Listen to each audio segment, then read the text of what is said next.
फजलुर रहमान साहब बड़े इस वक्त जो है किंग मेकर का किरदार अदा कर रहे हैं। लाहौर का एक जो तहरीक इंसाफ का जलसा जिसके लिए काफी तगदो की जा रही, लाहौर हाई कोर्ट से कुछ खबरें हैं उन पर भी जो डिस्कशन है वो करें। बिस्मिल्लाहिर्रहमानिर्रहीम, अस्सलाम वालेकुम नाज़रीन, मैं हूं ज़ुहैब हाशमी और आप देख रहे हैं इस वक्त मेरा डिजिटल प्लेटफॉर्म। नाज़रीन, बड़ी अहम डेवलपमेंट्स के साथ एक बार फिर आपके सामने हाजिर हुए हैं और डेवलपमेंट्स कुछ इस तरह से है, अगर उनकी बात करें तो डेवलपमेंट्स कुछ इस तरह से है कि इससे पहले अगर आपने मेरा चैनल सब्सक्राइब नहीं किया तो मेरे चैनल को सब्सक्राइब कर दीजिए और साथ मौजूद बेल आइकन को भी प्रेस कर दीजिए ताकि हर आने वाली नई अपडेट के बारे में आपको बर वक्त आगाही मिल सके। तो हम बात कर रहे थे कि जी लाहौर का एक जलसा और उसके साथ फजलुर रहमान साहब की जो अहमियत है हुकूमत की नज़रों में बढ़ गई है। इन तमाम खबरों के ऊपर जो तफसीलन बात करते हैं तो सबसे पहले अगर हम जो फजलुर रहमान साहब के हवाले से जो वफाक से यानी इस्लामाबाद से खबरें आ रही हैं उस हवाले से अगर बात करें तो एक जो है मुसवदा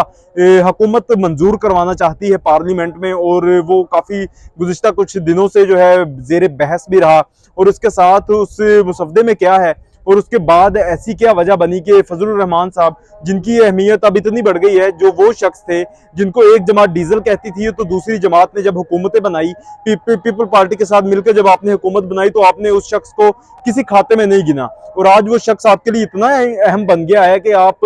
गए रात देर तक आप जो है उनको मनाने के लिए वक्त भेज रहे हैं। और इस वक्त जो उनका घर है वो एक सियासी अखाड़ा बन चुका है कि एक जमात आ रही है तो दूसरी निकल रही है, दूसरी निकल के जाती है तो फिर पहली आती है। कुछ इस तरह के मामला हो गए हैं फजलुर रहमान साहब के लिए और इस वक्त वो मुसवदा जो पार्लियामेंट में पेश होना था यकीनी तौर पे वो आज के रोज जो है पीर के रोज जो पार्लियामेंट में मंजूर होने के लिए आना था, लेकिन जो इजलास है वो मुलतवी कर दिया गया और उस हवाले से जो है तकरीबन अब सुनने में ये आ रहा है कि आज की जो बहस थी वो तकरीबन 1 महीने बाद जो है दोबारा से ज़ेर बहस मुद्दा जो है वो आएगा। अब उस मुसवदे में क्या था उसके कुछ पॉइंट्स आपके सामने रख देता हूँ, लेकिन क्योंकि वो तो एक बहुत बड़ा और बहुत लेंथी मुसवदा था जिसके बारे में इनकी अपनी जमात के लोगों का ये कहना है कि अगर उसको पढ़ने जाएं तो तकरीबन 1 महीने का टाइम लगेगा, शायद ये टाइम उसी लिए मांग लिया गया है। तो अब उसके कुछ अहम पॉइंट्स हैं, अगर वो आपके सामने रखूं तो उस हवाले से उसमें बेसिक पॉइंट ये था कि एक तो जो चीफ जस्टिस साहब की एक्सटेंशन के हवाले से मामला था और उसके बाद हुकूमत ने जो है अपने जेर निगरानी जो है ज्यादातर हकूक अपने लिए मुख्तस कर लिए थे। इसके साथ साथ हुकूमत ने जो है चीफ जस्टिस की जो चीफ जस्टिस को लगाने का जो काम है वो भी अपनी जिम्मे ले लिया था। यानी कि किया ऐसा जा रहा था, तब्दीली तरमीम ये की गई कि जो चीफ जस्टिस को लगाना है, जो सीनियोरिटी का मामला था वो तो बिल्कुल खत्म कर दिया। यानी कि अब इसको पास करने के बाद, इस बिल को पास करने के बाद ऐसा होना था कि 5 जो हैं नाम भेजे जाएंगे सदर के पास, उनमें से एक बंदा जो है सिलेक्ट किया जाएगा और उनको जो है चीफ जस्टिस ऑफ पाकिस्तान लगा दिया जाएगा। यानी जो सीनियोरिटी वाला मामला था वो वैसे ही खत्म और उसके साथ इनकी जो मुद्दत मुलाजमत है उसमें भी इजाफा जो है वो किया जाना था। आर्मी चीफ साहब हैं उनके लिए भी एक्सटेंशन का एक मामला इसमें शामिल किया गया था। लेकिन इसके साथ एक मामला और जो पार्लियामेंट के हवाले से था, एक शिक ये भी थी,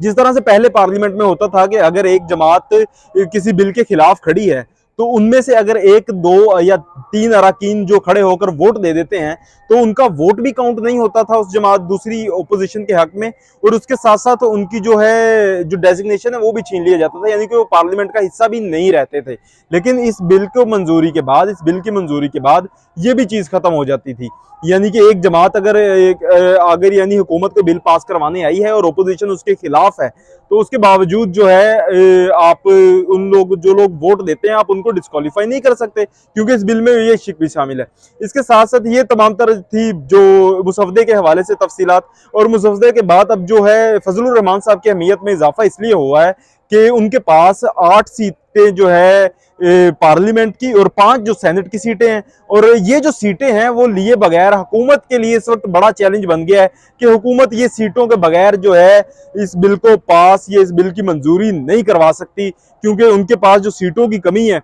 वो पूरी ही इनके मिलने के साथ होती है। यानी कि आप अंदाजा लगाएं कि पाकिस्तान की 2 बड़ी जमातें यानी कि नून लीग और पीपल पार्टी मिलकर भी जो अक्सरियत इतनी नहीं जमा कर पा रही और उनको फजलुर रहमान साहब की इस वक्त जरूरत पेश आ गई। और फजलुर रहमान साहब यकीनी तौर पे कुछ रंजिशें भी रही होंगी, उनका भी बदला ले रहे हैं कि अब जो है उनके चक्कर लगवा रहे हैं। मिल तो बड़े अच्छे तरीके से रहे हैं कि अगर कल रात का वाकया ले लें तो गई रात जो है पहले नून लीग का वक्फ आया, तो जब उनसे उससे कुछ देर बाद पीटीआई का वक्फ उनसे मुलाकात करने आया तो उन्हें पता चला कि नून लीग वाले पहले अंदर बैठे हैं, तो वो वापस चले गए। पीटीआई का दूसरी बार जो वफ्द है वो आया और बैरिस्टर अली गौहर साहब की जो जेर सदारत आए बातचीत की, वो वापस चले गए। उसके बाद दोबारा से रात के तकरीबन 3:30-4 बजे जो है बिलावल भुट्टो साहब और उनके साथ मोहसिन नकवी साहब मौलाना साहब से मुलाकात करने और वजीर आजम साहब का पैगाम लेकर आते हैं। तो ये इस वक्त सूरत हाल है फजलुर रहमान साहब के घर की, यानी कि सियासी अखाड़ा बना हुआ है और अपने अपने अभी इसको देखना ये है कि ये वाकई मौलाना साहब हुकूमत के लिए या अवाम के लिए खड़ा होना चाहते हैं या फिर अपने सियासी मकासद को पूरा करवाना चाहते हैं और उसके बाद जो है उनका हुकूमत का साथ देना चाहेंगे। फिलहाल अब तक मौलाना साहब की तरफ से कोई जो है बाकायदा तौर पर हुकूमत के साथ का ऐलान नहीं किया, लेकिन खबरें ये आ रही हैं कि शायद वो कोई नरमी दिखा रहे हैं और मान सकते हैं, लेकिन फिलहाल इसकी कोई जो इसमें इस खबर में भी कोई सदाकत नहीं है, तो इसको फिलहाल सिर्फ एक अफवाह के तौर पर भी लिया जा सकता है। तो ये सारा मामला था जो कि आ रहा है उधर से इस्लामाबाद से। इसके साथ अब लाहौर हाईकोर्ट का, जैसे हमने आगाज में जिक्र किया, तो लाहौर हाईकोर्ट से भी जो वकला तहरीक चलने का एक इम्कान है। वकला इस चीज के सख्त खिलाफ हैं कि जो ये आईनी तरमीम करने जा रहे हैं